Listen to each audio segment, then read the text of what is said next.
Okay, perfect. We're recording. Okay, so tonight we have a very special guest. Paulette is going to be speaking with us about leading with heart. The reason we asked Paulette to speak, number one, she's an amazing coach. She has been a coach for, I think we're coming up on two. Oh, there's my Apple Watch. Have you been a coach for 2 years, Paulette? One. Over two. Almost two. I lost her. Okay. So Paulette's a diamond coach. And what really grabs my attention with Paulette is the culture and the excitement and the vibe of her team. She brought, last year, Paulette came by herself to Beachbody Summit. She brought her daughter and mom, I think.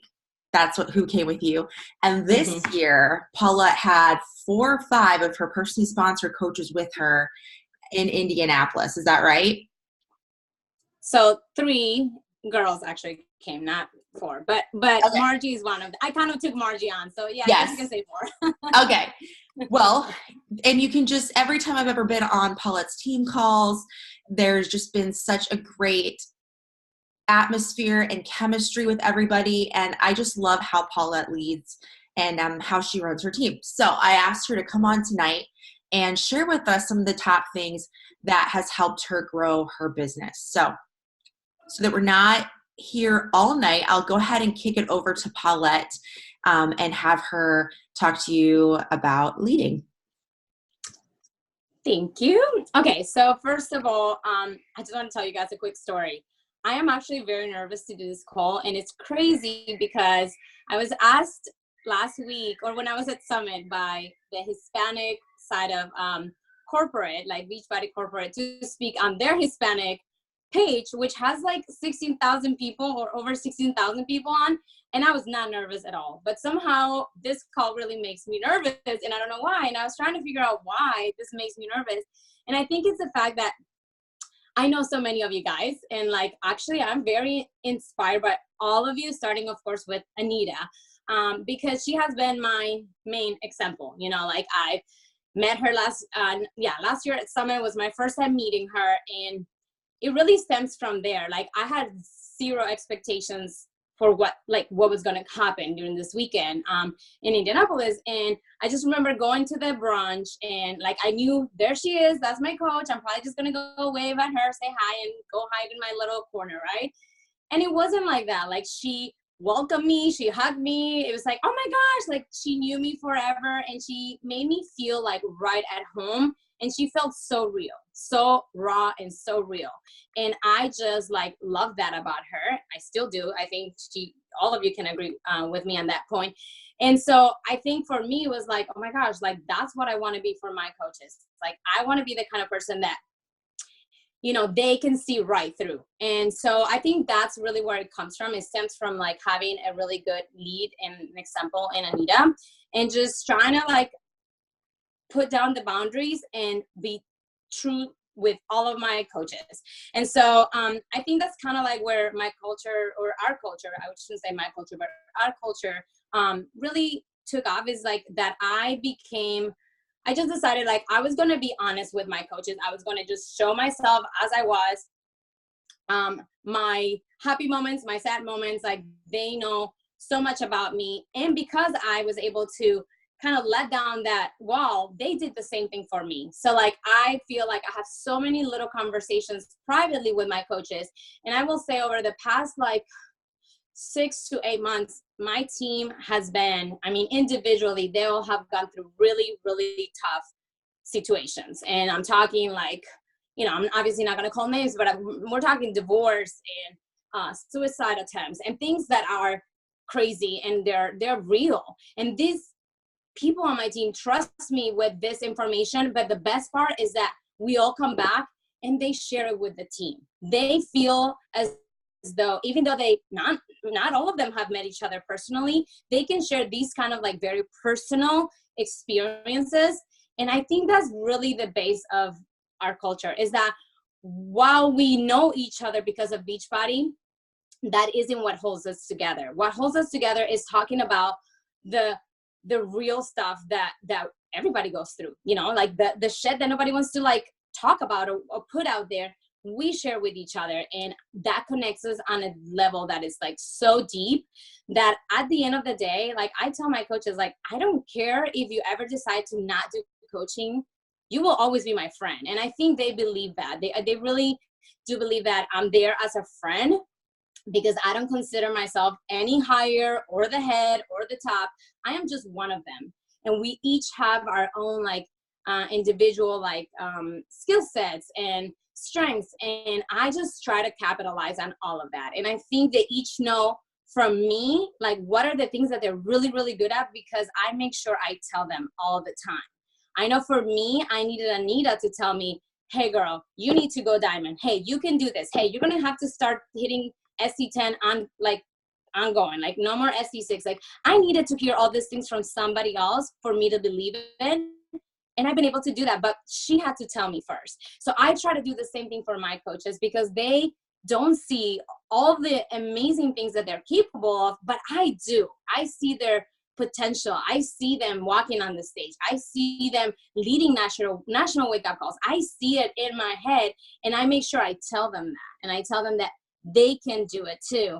And so I think they know it's honest. They know that I'm not just talking to make them feel good. Like they truly do believe that. So I'll kind of tell you guys like who I have on my team. Even though I don't have a huge team, I have people on my team that are my best friend, acquaintances, people I used to work with, and total strangers, like people that found me on the internet just like I found Anita and followed me silently for a while. I have people that told me no for a whole year.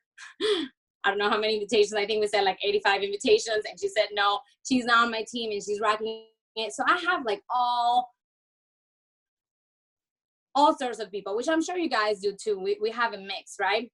So for me, it was important to make sure that we all connected some way. So of course, the most obvious way to do that is with a team call. And so when I started with my team calls, I was not consistent, you guys. I will tell you, I canceled. If only 2 people said they were going to go, I was like, no, let's just move it to the next week.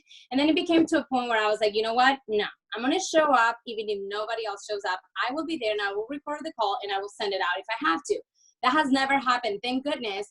But because of that consistency, like we know every Thursday we have wake up call. We have team calls, no matter what. And at the beginning, I used to lead the calls because I felt as though I was the coach and I knew a little bit more and I needed to give them this and I needed to give them that. And then I was like, you know what? No, these people are doing awesome things too, and they need to be a voice in this group. So I passed down the responsibility down to my coaches. And so I'm just listening into the calls just like they are. So we take turns, and every week somebody different leads the call. And I want for everybody on my team to have that opportunity. And I understand that some people are not there yet. I'm okay with that. I know some people are nervous about that, but if I know that they have something to offer to the team, I'm like, no, you can do this. Like, this is your spot to be training and to be practicing and to be feeling that fear, but doing it anyways. And so I push some people more because they don't see their own abilities, but I do. And so I kind of put them on the spot, but I kind of don't want to lead from the front, I guess. I like to lead from the back. Like I want to see them in action and I want to give them the tools to be able to do that. So I think that's something that's helped us kind of like get to know each other, because I have people, in New York, I have people in California and in between. And so like having those calls and being able to see each other obviously creates that, helps with that culture. The other thing that I do is I know my love language, and I feel like the people that I attract have a similar love language. So I love to recognize, because I like to be recognized for my efforts, right? So I try to recognize them as often as possible with, our leaderboards, of course, and doing shout outs in my stories. But I also like to do individual messages to them, whether it's a phone call or a voice message. I always like to highlight their transformations or just tell them something that I'm like really proud of them for. And it doesn't have to be anything big, you guys. But one thing I learned from being in education, because I was a teacher for many years and then I was an assistant principal, is that we don't get recognized enough. And people crave that. Like we need that to even perform a little bit better and a little bit better. So I think I try to do a really good job as staying on top of my coaches and being able to highlight them for anything, whether it's like they woke up at 5 to do Miracle Morning, like they may not be hitting Success Club, it doesn't matter. Like I meet them where they are and I try to shout them out as much as possible. I also like gifts, like that's my love language. So I try to be giving. I try to me, I don't ever see like a price tag. To me, I see I'm depositing. It's an investment in my girls and an investment on my team. And I don't ever see like, oh, but I'm going to be spending this money on this and that. Like, no. I think that's how I was able to like get some of my girls to really commit to going to Summit, because everybody flew there. And for the most part, everybody had to buy their tickets too. And so like, I was like, if you guys do this, I'll provide, housing. So I got that covered because I felt like it was a great investment. And I appreciated them making that effort, having to take time off from their family and finding daycare or childcare. I mean, it was a lot for my girls. I have a mom of 4 who left 3 kids at home. She had to fly her mom from Chicago to Houston to take care of 3 babies. And then she flew there with a newborn. Like the things that my girls do for me, like that made me cry at Summit. I was like, you guys, I mean, will forever be in my heart, because like, these are the things that you're willing to do. And I know they did it for themselves too. They wanted to be there. But at the end of the day, I saw them doing this because they believe in me. And how can I not believe in these girls, right? Like I absolutely love my team. I think they know that we are not a business team. I think they know we're a family. And that really is true to our team, is that, our kids are part of who we are. We tried, because I have a lot of my coaches are local, we try to do get-togethers, and our get-togethers have been things like, of course, Super Saturdays, but outside of Beachbody, we do coffee dates, we do park dates, we do vision board parties, we've done girls' night out, because, hey, we're moms, we need that time off as well. We try to do as much as we can with the time that we have, and it's not about, hey, let's get together and do Beachbody work. It's not. It's like, hey, let's talk about life. How is everything going with your husband? What's going on with your family? Like, not related to the business. And of course, Beachbody always comes in as well. But that's because we love what we do, and naturally it happens. But I never like set an agenda or anything like that.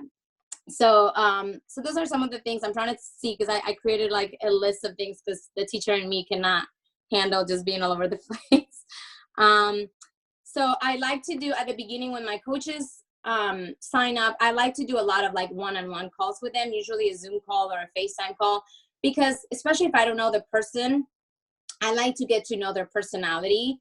And so I do a lot of like one-on-ones at the beginning. And then when everybody's just kind of part of the group, then I kind of know their personalities and who, who would probably pair up well with whom, like who has similar personalities. And I like to let them pair up and help me with challenge groups too. So I think one of the things I realized as a coach early on is that, oh my gosh, I'm doing all this work on my own, and I'm leading this challenge group, and I'm leading this team calls, and I am answering everybody's questions. And I realized that that's not what a leader does. A leader needs to let their people shine too. So I kind of sat back a little bit and I waited. I didn't answer all the messages when people would pop questions up. And I would kind of watch and observe who is answering and who's doing what. And that's where your leaders start to come through, right? And you see, okay, this girl's stepping up and she's answering so-and-so's question. And I was doing less work, which is great, but also I was letting them take the spotlight, which is also good for them. And it's a growing experience.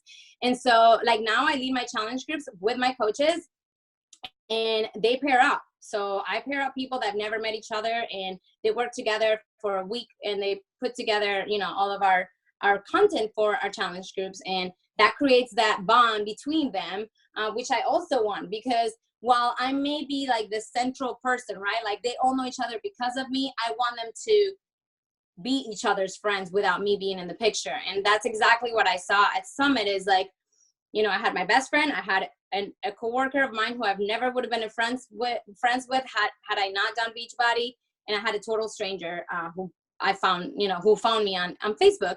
And I loved their interactions. Like they were just like, they all had time with each other alone without me being in it. And it was awesome. Like they had all these deep conversations.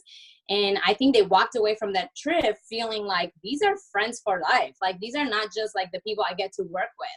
So it's really a blessing too, to see that, who you work with, these are your friends. Like that's the best feeling. So let's see. So they pair up, they do challenge groups together, they do the content for a week and we rotate. We have a rotating schedule. What else? I talked about group gatherings. I always try to check in with my coaches, especially when I know they're having a tough time. Like I said before, like dropping them a voice message, calling them, sending them a little something in the mail. Like I think those things go a long way, and showing people that I care about them besides Beachbody, like individually, independently of the business, they know I care about their personal life, because that's going to really form our foundation. Like I don't want them to see this just as a business transaction, or just a gathering for only to talk about Beachbody. But I think, and I guess a couple of things that I've done on my own and for myself, because I feel like there was a point in my coaching where I felt like I really needed that like self-belief, that like work on my own, like, all those insecurities that we have, like, can I really do this? Am I really a good leader? And so I did a lot of that personal development with books that were going to kind of pump me up and get me like feeling confident about myself. And then once I felt like, I mastered that, but now I have a team that needs me, I started to read more books that were geared towards becoming a better leader for my girls. And so that was a shift that I had to do on my own. And I encourage them to do the same thing. I like them to know where they're struggling, but I also push them to, like, yes, like, girl, wash your face and all of that is amazing, but let's start like building you as a leader, because I do see their potential in my coaches. And something that, like, I don't know if you guys remember at Summit, there was the girl that went 10-star diamond in 10 months. Her name is Daniela Sanchez, which, I mean, she obviously, so she's in the Hispanics Hispanic coaches page, right? And I saw that and I started following this girl because I was like I was just like inspired by such an amazing accomplishment. And so I literally like found her on Instagram, went and messaged her, sent her a video of myself, like, hey girl, you don't know me, but I just wanted to let you know, I want you to coach me too, because I want to know what you're doing. And she responded and she was super sweet. And she's like, hey, like, I'm super busy getting ready for Summit, but would love to connect with you there. And I was like, yeah, absolutely. I get it. So that was something completely out of my comfort zone. Like, I just did something that I was like, I probably would have never done anything like this if it wasn't for Beachbody, who, like, it's always pushing you to do things outside the box, and out of your comfort zone. But because of that, like, I saw her at Summit, I went and said hi, I introduced myself, and now she's like, oh, here's my phone number. And so, like, I got her phone number. We talk all the time now. And that's something that I know is going to help me as a leader, because she's coaching me, she's giving me tips, she's giving me things that are working for her with a Hispanic market. And I'm going to help my coaches too because of that. But again, it's kind of like taking a step back and seeing, like, okay, what do I need as a leader too? Because you have to do that. You have to reflect on what's working, what's not working, and create a new plan of action. And so for me, it's kind of those two things, like develop myself as a leader with PD and do things that are kind of like out of the ordinary. And, that was reaching out to Daniela before she went to Summit. But I think that's pretty much all I had. I had to, yeah. I mean, I don't know are we doing Q&As, or is this just kind of like, yeah, I don't know if I talked for enough. Yes. What we can do is open up for questions. I already see that Maria has a question. So what books do you recommend to help grow the leader within us? So I'm actually reading, well, because of Anita, 10X Rule, Dare to Lead, and there was another one that it was like amazing. Hold on. Built to Last. Was that Callahan, right? Yes, Keith Callahan. Built to Last. Yes, that's amazing. You have to read that book. I love that. And GoPro, I just finished, and that's just a really, really good book too. Easy read, loved it. Okay, so where do you find the Hispanic coaches? I would love to connect with Spanish coaches. So honestly, this is kind of weird because I've been actually only working like mostly that I don't do any of my posts in Spanish. I don't really go out of my way to find Hispanic people per se, but the majority of my coaches are Hispanic. And I think it's just because, again, like, I attract people that look like me and people that, have similar things in common. But So what I would suggest is, I actually been doing what Leslie suggested a while back to do, as far as finding people that are like your niche and like within, you know, like they have something in common with you. And I would just like the places that you frequent. So like, you know, if you go to I don't know, I live in Houston, so there's tons and tons of restaurants that are, you know, Mexican restaurant, Colombian restaurant. So I literally, when I go anywhere, I find that page for that restaurant and I start looking down, and I try to find people that I feel like I will connect with at a personal level. And I do the, you know, follow, like 3 things, comment on a couple things, and walk away. And I do that with enough people. But again, I'm not necessarily just trying to target the Hispanic market, but I think that's one good way to do it, because the people, and this is funny because now I go to restaurants and I see those people that I'm following and talking to, and it's like, oh, hey girl, now I'm making friends. Like we're now making like today I went to a restaurant with a couple of friends, and I saw 2 girls that I'm trying to get to do coaching because they're like trainers. And so I was like, that's happening more and more often. So I would say go to the restaurants that you love or the stores that you frequent and you like, and find people on there, like the followers of that page, and just start doing the 531 method with them. And yeah, that's been working for me. Something to add to that. So you know how we are expanding into France. So this is a great tip for you guys. I went and found, just like Paulette said, I went and found French children's boutique shops. And I went to their followers. And I, Happy Mom, I went to their followers and I just followed like 50 people from that page. And I sent them all in French, hello from the United States, fellow mom here. And I got so much great feedback, like, whoa, you're messaging from the United States. Hello, amazing. I love that. Yes, you guys better get on the French people, because it's coming. Yes. Yeah, that's going to those places. I know Leslie does a lot of that too, with like local places in Rockford for fitness and things that we do.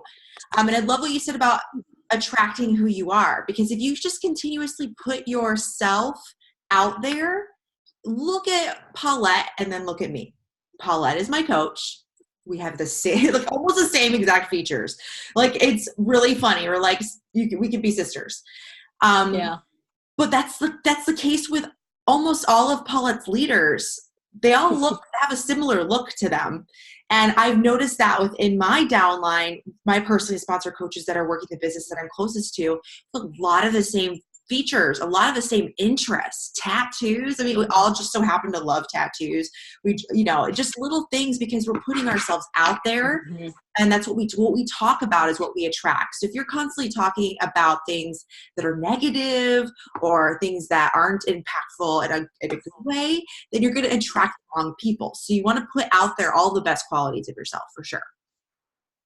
And I think to that, I would add, honestly, like, I think one thing that was really hard for me to talk about at the beginning or to put out there was to speak on like my own issues, which I had like tons of years of dealing with an eating disorder. And I honestly think, you guys, that me talking about those things actually connected me to people that had that exact same struggle or something similar. So when they tell you, like, tell your story, like tell your story, and don't just tell the good stuff. That's good too, because yes, you need that positive vibe, but tell the struggles and how you spin it around or how you turn it into something good or positive, because those people will reach out to you. A lot of people reached out to me privately to talk to me about it, and people I've known forever too. And I'm like, what?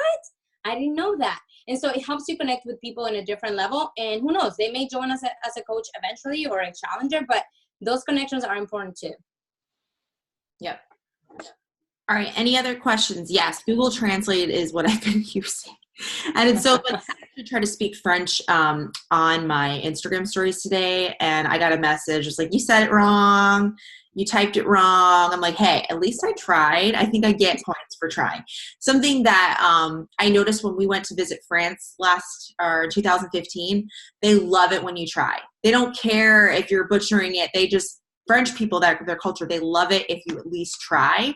So don't be afraid to Google Translate and give it a shot, because it just shows how much you care and how much you want to connect with them. They're not going to find you to be sleazy or annoying or bad, awful people. They're just going to see that you're trying to connect, and that's a good thing too. So to wrap up tonight's call, something that I really loved about what Paulette said, and you can hear it and the way she's saying it, she doesn't necessarily have to say it, but she definitely cares about each and every one of her coaches, and she's made a point to know about what their life is like. She knows how many kids they have and their kids' names, and she takes time to connect and make those deep relationships happen. So not only is she going to have influence on her coaches because they care about her and they know that she cares about them, she's going to have better team morale, better team relationships, and her coaches will stick around because there's just so much more to being, a coach on Paulette's team than just being a coach. You become a part of her family, and she's like Mama Bear. I've seen it in all her calls. She's Mama Bear, and you can see it in her tribe, and they absolutely adore her. Another big thing I noticed was that you lead by example. So you're always hitting Success Club front and center. You're always going for Success Club 10, and you're always showing growth. And your coaches are always seeing that you are consistently reaching Success Club, reading personal development, working out. She is embodying the vital behaviors very publicly. She's doing the things, and her coaches just know, okay, this is what Paulette's doing. I'm going to do it too. And you heard Paulette say the same thing about with me. She emulated what I was doing. So if you want your coaches to succeed, you set the pace. You lead by example. So if your coaches are not succeeding and they're not taking off or they're not sticking around, you've got to look within and do some gut checks and say, okay, am I showing up? Am I inspiring and influencing? And the number one way to influence people in this business, you guys, well, anything in life, is to care about people. If you show that you love and care about somebody, they are going to be influenced by you far more. Everyone needs to feel like you're a champion for them. You're a hero for them. That's what's going to keep them around, keep them going and working towards that similar mission that you have. And then also, big thing I noticed about Paulette, unwavering belief. When she's speaking to her coaches, there's no negativity, there's no doubt. We were all sitting around having lunch, and I was watching very intently, and I could tell, even with a glass of Prosecco, that Paulette was intentional and did not say anything negative about Beachbody, didn't say negative things about anybody else. It was all positive, uplifting, and very intentional. And her coaches, she believes in them way more than they believe in themselves. And I think that that's the type of coach we all need. When I talk to Leslie, she's never like, when I say, I suck. Like, there are times when I just message her, I'm like, I suck. And she's like, no. And she's never in the last 7 years made me feel less than an awesome coach. She's never let up on the belief. And I myself, that's something I struggle with, is belief in myself and even in Beachbody sometimes. And so it's good to have a leader that's going to kind of reel you back in and give you unwavering belief. And that's what Paulette has. So go ahead. One very last thing. One thing I did once I realized that we were kind of growing and I wanted to kind of unify us and like solidify what we had, is I created my brand, I guess, or my logo. And so like, this is like our team logo. And like, I made a point of every Super Saturday we have, I make shirts. Well, I don't make them. Michelle, who's one of my coaches and is amazing, she makes our shirts. But like, we're always like showing up, like, this is who we are. Like, we're like proud of, being part of this. And just like how we do it with like, the TLC and wearing all the cute shirts, like I wanted to have that. Of course, it's at a much smaller scale, but I see this like everywhere. Like, I just like, I just see this huge group one day wearing this. And so having that vision, but also you had to like, of course I had to like invest a little bit, but that was an investment in like, this is who we are, you guys. And I think they love wearing our shirts. Like, we all like think we're like the shit when we have our team shirts on. So that's just like a little tip. Are the shit. I won't let you. You gotta send me one. All right, awesome. Well, thank you so much, Paulette. Thanks for having me. I am super proud of you. You're amazing. And I'm Mm-hmm. very grateful to have you on our team. I think Leslie can say the same too. Leslie, was there anything you wanted to add? Say? No, I mean, that's the best part. It's just watching other leaders come up in this business and make it their own and create this group of, friends and family. Like, that's what I feel like coaching has felt for me. Like, just friends and family, like somewhere where I always feel like I fit in. Like, I always go to Summit and just feel like I'm home. So yeah, it's just so fun to like see Anita's relationship with Paulette, and Anita was even telling me at dinner one night at Summit about Paulette and like her coaches and what that whole dynamic is like. And it's really fun for me to just see our family grow. So Awesome. Congrats, Paulette. I'm excited. 15 or a 5-star and elite coming up. I can tell. That's right. That's right. They all want it. They're going to do it. It looks like Des had a question she's asking. She wants to know if you invite people directly to the business or do you convert challengers to coaches? I'm doing both, but mostly inviting people directly to the coaching opportunity, because I feel like I can already spot the people that I feel like would be a great addition to our team and are either already doing something, that it's going to fit right into it, or could potentially be good coaches. But I have done that with some of my customers. But for the most part, no, I really want to focus on like growing my team and showing people what the coaching opportunity can do. And I feel like I have enough under my belt to say, this is what it can do for you. Let's do it together. So no, I don't go that route. I go straight for the invitation for coaching. Mm-hmm. And I'm doing that more so now than for challenge groups. And it used to be the complete opposite, where I would do maybe 90% challenge groups, 10% coaching, because I was really nervous about it. And I was like, why the hell am I nervous about it? I love what I do. Like, why need to shout it out? So I literally probably it's been like 80% coaching and 20% challenge groups. And since I started doing that, I definitely noticed like the team is growing. So yeah, you just have to go for it. Yeah, for sure. I think that doing both is key.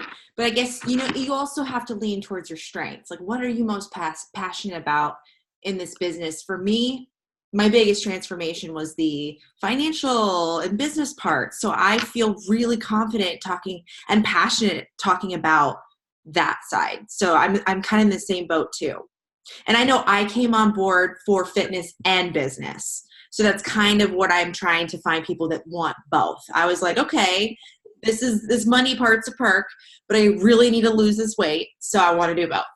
So, all right, guys, thank you so much. We'll see you next week for our team call next Wednesday. And then if you are hanging out, and we'll be around 9 p.m. tonight, we're doing our opportunity webinar. So I will go ahead and repost the link to our team pages so you can get some last minute invites out. Like, I challenge each of you, you got like 20 minutes. Go out there and find one person to get on this webinar. And yeah, it's going to be great. So you guys have a great night. Thank you so much for popping on.